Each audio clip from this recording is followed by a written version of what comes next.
बिस्मिल्लाहिर्रहमानिर्रहीम। Welcome to research media channel. दोस्तों, आज की इस वीडियो में हम नॉन प्रोबेबिलिटी या नॉन रैंडम सैम्पलिंग टेक्निक्स या अप्रोचेस के हवाले से डिस्कशन करेंगे। ये बेसिकली इस सीरीज़ की तीसरी वीडियो है जिसमें हम इन डिटेल डिस्कशन करेंगे कि हमारे पास अगर हमें किसी वजह से नॉन प्रोबेबिलिटी रैंडम सैम्पलिंग करनी पड़े तो उसमें कौन कौन से मेथड हैं जिनके ज़रिए हम नॉन प्रोबेबिलिटी सैम्पलिंग जो है वो कर सकते हैं। बाज़ मौक़ों पे आपकी प्रोबेबिलिटी सैम्पलिंग जो है वो फिजिबल नहीं होती, ठीक है। नंबर ऑफ़ उसकी रीज़न्स हैं, उन्हें भी हम डिस्कस करेंगे जब हम इसका डिफरेंस पढ़ रहे होंगे। तो सबसे पहले आता हूँ इसकी डेफिनेशन की तरफ कि नॉन प्रोबेबिलिटी सैम्पलिंग होती क्या है। नॉन प्रोबेबिलिटी सैम्पलिंग जो है इसमें सिंपली आप ये कह सकते हैं कि आप जो एलिमेंट्स हैं जो आप अपने सैंपल के लिए एलिमेंट्स फाइनल कर रहे होते हैं, आप उन्हें रैंडमली सेलेक्ट नहीं करते, ठीक है। In non probability sampling the researcher chooses member for research at random. This sampling method is not fixed और प्री डिफाइंड सिलेक्शन प्रोसेस। आप एक प्री डिफाइंड सिलेक्शन प्रोसेस जो है वो फाइनलाइज करते हो, ठीक है, और उसकी मदद से जो है वो आप सैम्पलिंग कर रहे होते हो। This make it difficult for all elements of a population to have equal opportunities to be included in a sample. बाज़ औक़ात ये पॉसिबल ही नहीं होता कि तमाम एलिमेंट्स को, पॉपुलेशन के तमाम एलिमेंट्स को आप इक्वल अपॉर्चुनिटी प्रोवाइड करें। नॉन प्रोबेबिलिटी मेथड जो है ये एक ऐसा सैम्पलिंग मेथड है जिसमें फॉर एग्ज़ाम्पल अगर आपने फीडबैक कलेक्शन करनी है रिसर्चर से या स्टैटिस्टिशियन के सैंपल से, तो फिक्स्ड आपके पास सिलेक्शन प्रोसेस जो है वो होना ज़रूरी नहीं है। Most of the situation the output of a survey conducted with a non-probable sample leads to skewed results। skewed results तब आते हैं जब आप किसी एक स्पेसिफिक ग्रुप का डाटा कलेक्ट कर लो और बाकी ग्रुप्स को ऐड ना करो, which may not represent the desired target population, but there are situations such as the preliminary stages of research or cost constraint for conducting research where non-probability sampling will be much more useful than the other type। Basically अगर आप की जो preliminary stages हैं जैसे कि pilot testing है, उसके ज़रिए आपको पता चल रहा हो कि इसमें कॉस्ट कंस्ट्रेंट आ सकता है, तो तब भी आप नॉन प्रोबेबिलिटी सैम्पलिंग अप्रोच की तरफ जा सकते हो। और बाज़ औक़ात होता है कि आपका जो रिस्पोंडेंट है, ठीक है, वो किसी स्पेसिफिक ग्रुप से जो है वो आपका रिस्पांस बहुत अच्छा आ रहा है, कुछ ग्रुप से नहीं आ रहा, कंस्ट्रेंट आ रही है डाटा कलेक्शन में, तो कई बार आप नॉन प्रोबेबिलिटी की तरफ जा सकते हो बेस्ड ऑन स्पेसिफिक सर्कमस्टांसेस। अच्छा, अब इसमें कैटेगरीज़ कौन कौन सी हैं उनके ऊपर आ जाते हैं। इसमें भी मेनली जो है वो 4 कैटेगरीज़ हैं। पहली जो सबसे ज़्यादा यूज़ होती है उसको हम कन्वीनियंस सैम्पलिंग कहते हैं। कन्वीनियंस सैम्पलिंग का कॉन्सेप्ट ये है कि रिसर्चर उन्हीं एलिमेंट से डाटा कलेक्ट, मतलब उन्हीं एलिमेंट्स को अपने सैम्पल में शामिल करे जिनसे डाटा कलेक्ट करना इजी हो, एक्सेसिबल हो, कॉस्ट के पॉइंट ऑफ व्यू से, एक्सेसिबिलिटी के पॉइंट ऑफ व्यू से जो एलिमेंट्स कन्वीनियंट हैं, तो उन्हीं की बेस पे कन्वीनियंस सैम्पलिंग कर दी जाती है। अच्छा, सेकंड कैटेगरी इसके अंदर है उसको हम कहते हैं जजमेंटल या पर्पसिव सैम्पलिंग। बाज़ औक़ात रिसर्चर की अपनी जजमेंट जो है वो ये होती है कि कुछ स्पेसिफिक एलिमेंट्स ऐसे हैं जो सही इंफॉर्मेशन प्रोवाइड कर सकते हैं, सही डाटा प्रोवाइड कर सकते हैं, तो सिर्फ उन्हीं से डाटा कलेक्ट किया जाए, तमाम एलिमेंट से कलेक्ट ना किया जाए। या फिर आपकी स्टडी का एक पर्पज़ है कि डाटा सिर्फ एक स्पेसिफिक ग्रुप से कलेक्ट होना है। फॉर एग्ज़ाम्पल, मैं कोई स्टडी कंडक्ट कर रहा हूँ बैंकिंग सेक्टर के एम्प्लॉयज़ से, और मेरी स्टडी का पर्पज़ ये है कि सिर्फ उन्हीं एम्प्लॉयज़ से डाटा कलेक्ट करना है जो डिसीजन मेकिंग करना जानते हों, यानी मैनेजेरियल स्टाफ। तो मैं बेसिकली पर्पसिव सैम्पलिंग करूँगा। ठीक है। इसी तरह हम इसकी थर्ड कैटेगरी की तरफ आते हैं तो उसको हम कोटा सैम्पलिंग कहते हैं।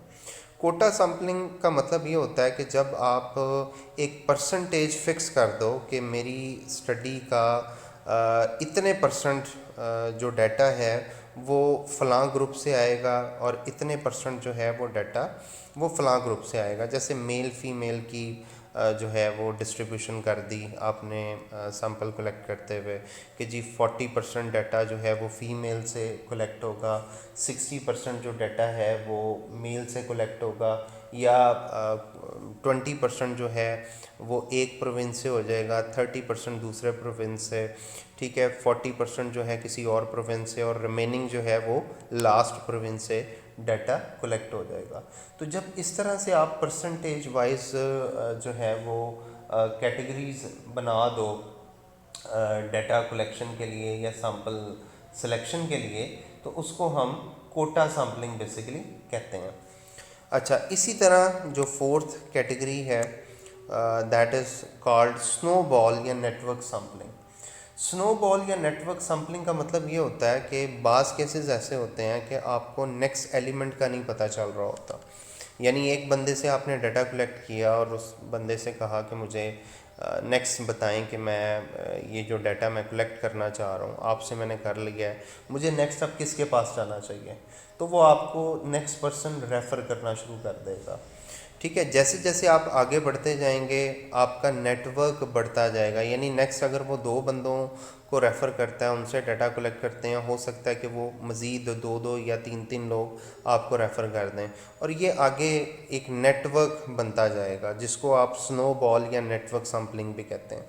इसको स्नोबॉल इसलिए कहा जाता है कि बेसिकली जब एक पहाड़ पर से एक स्नोबॉल फेंकी जाती है तो वो रोल होते होते जैसे नीचे आती जाती है तो वो बढ़ती जाती है।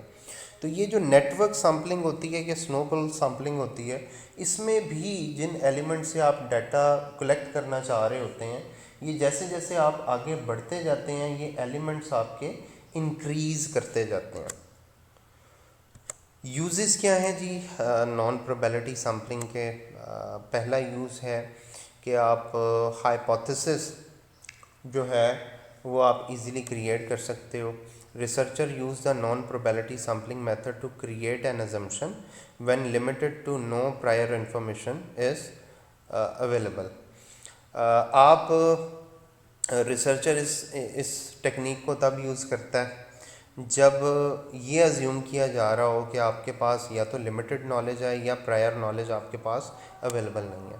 This method helps with the immediate return of data and builds a base for further research.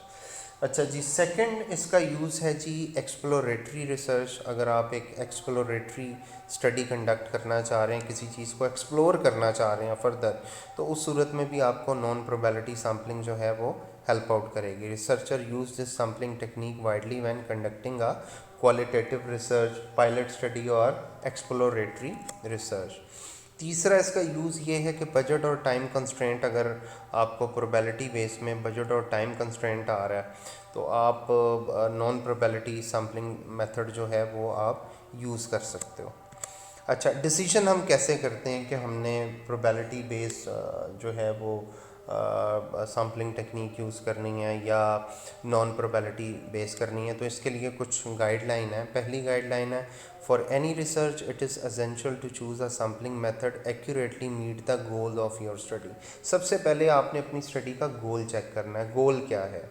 ठीक है, गोल ही डिसाइड करता है कि आपको किस सैम्पलिंग अप्रोच की तरफ जाना चाहिए। अगर आपका गोल ये है कि जी बाइसनेस ना हो डाटा में और आप जो सैम्पल सेलेक्ट करें वो एक्यूरेटली पूरी पॉपुलेशन को अप्रोप्रिएटली जो है वो रिप्रेजेंट करें और डाइवर्स जो एलिमेंट्स हैं वो भी इसमें कंसिडर हों, तो फिर आपको जाना चाहिए प्रोबेबिलिटी बेस्ड सैम्पलिंग अप्रोच की तरफ। लेकिन अगर आपका पर्पस जो है वो जर्नल पर्पस है, आप किसी स्टडी को एक्सप्लोर करना चाह रहे हैं, ठीक है, तो फिर आपको नॉन प्रोबेबिलिटी टेक्निक की तरफ आना चाहिए। और फिर आपको ये भी कंसिडर करना चाहिए कि कॉस्ट वगैरह का इशू तो नहीं है आपकी स्टडी में। The effectiveness of your sampling relies on various factor. Here are some steps expert researcher follow to decide best sampling method. पहला स्टेप है कि जी jot down the research goal. पहले तो अपने गोल डिफाइन कर लें कि आपके रिसर्च गोल क्या है। Generally it must be a combination of cost, precision और एक्यूरेसी।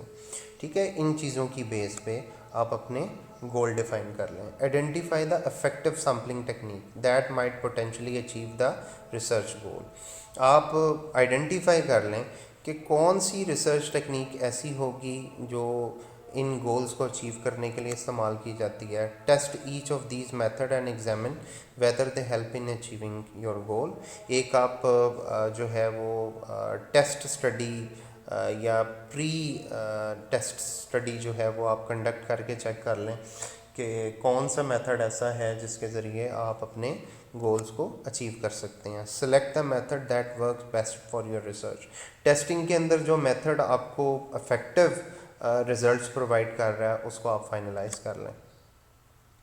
उसके बाद इन दोनों का डिफरेंस है जी। सबसे पहले डेफिनेशन पॉइंट ऑफ व्यू से प्रोबेबिलिटी बेस्ड सैम्पलिंग टेक्निक में लार्जर पॉपुलेशन को आप रिप्रेजेंट करने के लिए पॉपुलेशन के हर एलिमेंट को इक्वल चांस देते हैं। और प्रोबेबिलिटी बेस्ड जो सैम्पलिंग टेक्निक है ये थ्योरी ऑफ प्रोबेबिलिटी इस पर बेस कर रहा होता है। नॉन प्रोबेबिलिटी सैम्पलिंग टेक्निक में जो है वो आप रिसर्चर की सब्जेक्टिव जजमेंट की बेस पे जो है वो सैंपल सेलेक्ट करते हो। आप इसमें रैंडम सिलेक्शन नहीं करते। ठीक है, अल्टरनेटिवली इसको प्रोबेबिलिटी बेस्ड जो सैम्पलिंग टेक्निक है इसको रैंडम सैम्पलिंग मेथड भी कहते हैं, क्योंकि एलिमेंट्स की सिलेक्शन जो है वो रैंडम होती है। और अल्टरनेटिवली जो नॉन प्रोबेबिलिटी है इसको नॉन रैंडम सैम्पलिंग मेथड भी कहते हैं। पॉपुलेशन सिलेक्शन जो है वो प्रोबेबिलिटी बेस में रैंडमली आपकी पॉपुलेशन सिलेक्ट होती है, जबकि नॉन प्रोबेबिलिटी के अंदर it is arbitrarily means optional है। अच्छा, उसके बाद नेचर वाइज जो आपकी प्रोबेबिलिटी बेस्ड सैम्पलिंग स्टडी है वो कंक्लूसिव होती है। ठीक है, जबकि जो आपकी नॉन प्रोबेबिलिटी सैम्पलिंग स्टडी है वो एक्सप्लोरेटरी होती है। अच्छा, उसके बाद इसके जो फर्दर डिफरेंसेस हैं, सैम्पल जो होता है in case of probability based sampling method, इसमें जो आप सैम्पल डिसाइड करते हो उसमें पॉपुलेशन के तमाम जो डेमोग्राफिक्स हैं वो रिप्रेजेंट किए जाते हैं। इट्स मीन इसका जो सैम्पल होगा प्रोबेबिलिटी बेस का वो डाइवर्स सैम्पल होगा। ठीक है, नॉन प्रोबेबिलिटी में आपका फोकस जो है वो किसी एक स्पेसिफिक जो है वो ग्रुप पर भी हो सकता है, तो इट्स बिकम ऑप्शनल कि डेमोग्राफिक सारी रिप्रेजेंट होंगी या नहीं, या किसी स्पेसिफिक ग्रुप को आप फोकस करोगे। टाइम टेकन जो है वो आपका प्रोबेबिलिटी बेस्ड सैम्पलिंग मेथड जो है वो थोड़ा सा टाइम टेकिंग होता है, जबकि जो आपका नॉन प्रोबेबिलिटी सैम्पलिंग मेथड है ये इसमें टाइम की सबसे ज़्यादा सेविंग है। सो अगर आपका फोकस टाइम बचाने पर है, कॉस्ट बचाने पर है, तो you should go for non probability sampling method. लेकिन अगर टाइम का और कॉस्ट का इशू नहीं है then preferably you should choose probability based sampling method. Results की अगर हम बात करें तो जैसा कि मैंने पहले बताया है कि ये जो सैम्पलिंग टेक्निक है इसमें जो रिज़ल्ट्स आते हैं वो कंक्लूसिव किस्म के रिज़ल्ट्स होते हैं, जबकि इसके अंदर जो है वो एक्सप्लोरेटरी होते हैं। मींस आप एक्सप्लोर कर रहे हैं चीज़ों को, और बाइस्ड होते हैं। आपके नॉन प्रोबेबिलिटी स्टडी के जो रिज़ल्ट होते हैं नॉन प्रोबेबिलिटी सैम्पलिंग के ज़रिए जो आप डाटा कलेक्ट करके उसको एनालाइज करते हो उसके रिज़ल्ट्स बाइस्ड होते हैं। ठीक है, आपकी रिसर्च जो है वो कंक्लूसिव नहीं रहती, स्पेकुलेटिव हो जाती है। हाइपोथेसिस की अगर बात की जाए प्रोबेबिलिटी सैम्पलिंग में तो कुछ अंडरलाइंग हाइपोथेसिस होते हैं जिन्हें स्टडी स्टार्ट करने से पहले आप उनको कंपेयर करते हो अपने ऑब्जेक्टिव के साथ। ठीक है, कि वो आपके हाइपोथेसिस को प्रूव कर सकें। जबकि आप जब नॉन प्रोबेबिलिटी सैम्पलिंग टेक्निक की तरफ आते हो तो हाइपोथेसिस जो है वो रिसर्च स्टडी कंडक्ट करने के बाद ड्राइव किए जाते हैं। ठीक है, तो hypothesis is derived after conducting the research study in case of non probability, जबकि यहाँ पर हाइपोथेसिस पहले ड्राइव कर लिए जाते हैं और उनको अलाइन किया जाता है आपकी जो स्टडी है, आपकी स्टडी के जो ऑब्जेक्टिव हैं उसके साथ। तो ये था दोस्तों बेसिकली 3 वीडियो पर मुश्तमिल ये टॉपिक कि सैम्पलिंग अप्रोचेस होती क्या हैं, इसकी मेजर कैटेगरीज़ क्या हैं, माइनर कैटेगरीज़ क्या हैं। उम्मीद करता हूँ आपको कॉन्सेप्ट की समझ आई होगी। मज़ीद वीडियोस के लिए चैनल को लाइक और सब्सक्राइब ज़रूर कीजिएगा और बेल के आइकन पे भी क्लिक कीजिएगा। शुक्रिया।